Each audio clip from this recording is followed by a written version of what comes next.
Halo, nama saya Farhan. Saya akan menjelaskan tentang OLTP. Tapi sebelum itu, saya akan menjelaskan tentang sifat-sifat dari database. Sifat-sifat database. 1.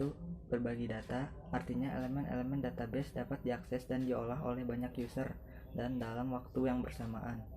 2. Integrasi data, yaitu berkas-berkas data yang terdapat pada basis dan saling terkait, tetapi rangkap dan tidak akan terjadi.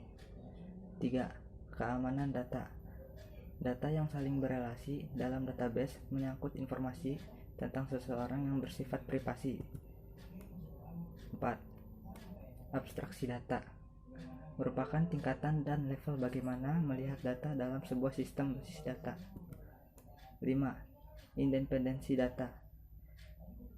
Independensi data adalah kemampuan untuk membuat perubahan dalam struktur data tanpa membuat perubahan pada program yang memproses data.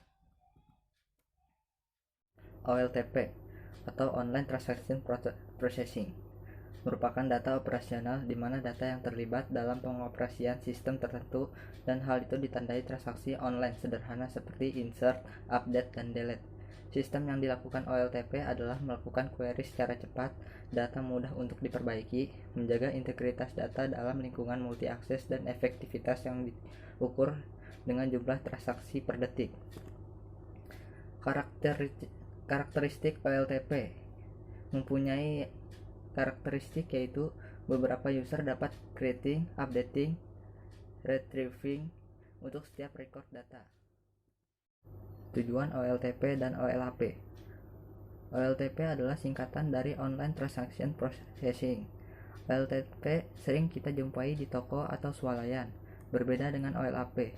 OLAP adalah Online Analytical Processing, yang maksudnya adalah database yang menyimpan data sekarang dan masa lalu yang berasal dari OLTP. OLAP bertujuan untuk keperluan analisis dan pelaporan manajemen dalam rangka pengambilan keputusan. Perbedaan OLAP dan OLTP terletak pada tujuannya. A. Sama dengan analytical dan T. Sama dengan transaksional. Perintahnya sama-sama. Select pada OLAP tidak ada. Update, insert, update. Dan insert hanya berlangsung sekali. Pada saat proses extract, transform, load dari database transaksional ke data warehouse. Jadi OLAP sifatnya historical, digunakan untuk kepentingan analisis. Perbedaan antara OLTP dan OLAP ada 10, diantaranya 1. User. Dalam OLTP, penggunanya adalah IT profesional, sedangkan OLAP penggunanya adalah knowledge worker. Maksudnya, penggunanya adalah seorang yang bertindak dalam subjek tertentu atau petinggi dalam suatu perusahaan. Yang kedua, function. OLTP digunakan sehari-hari untuk proses bisnis, seperti toko atau swalayan, sedangkan OLAP digunakan untuk pengambilan keputusan. Yang ketiga, desain database. Desain dalam OLTP bersifat entity relasional atau databasenya dinormalisasi sebelum digunakan. Untuk OLAP, desain databasenya dinormalisasi. Yang keempat, data. Dalam OLTP, datanya adalah hari ini, update setiap saat, sedangkan OLAP datanya adalah sekarang dan hari ini yang berguna untuk melakukan analisis ke depan. Yang kelima, penggunaan.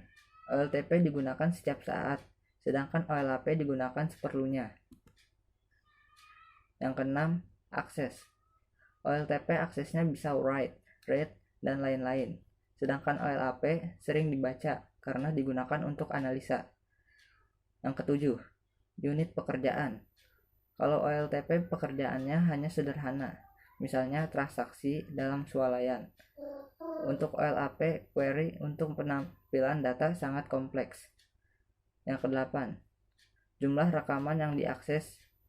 Jika OLTP sekitar ratusan sampai ribuan, tapi jika OLAP data yang diakses bisa sampai jutaan bahkan miliaran. 9.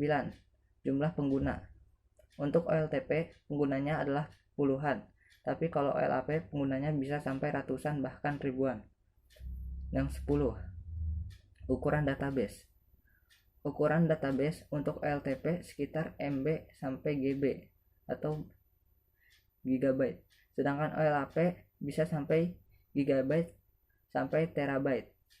Database yang dikonfigurasikan untuk pelayanan OLAP model data multidimensi bisa digunakan untuk analisa kompleks dan query khusus dengan suatu laju waktu eksekusi.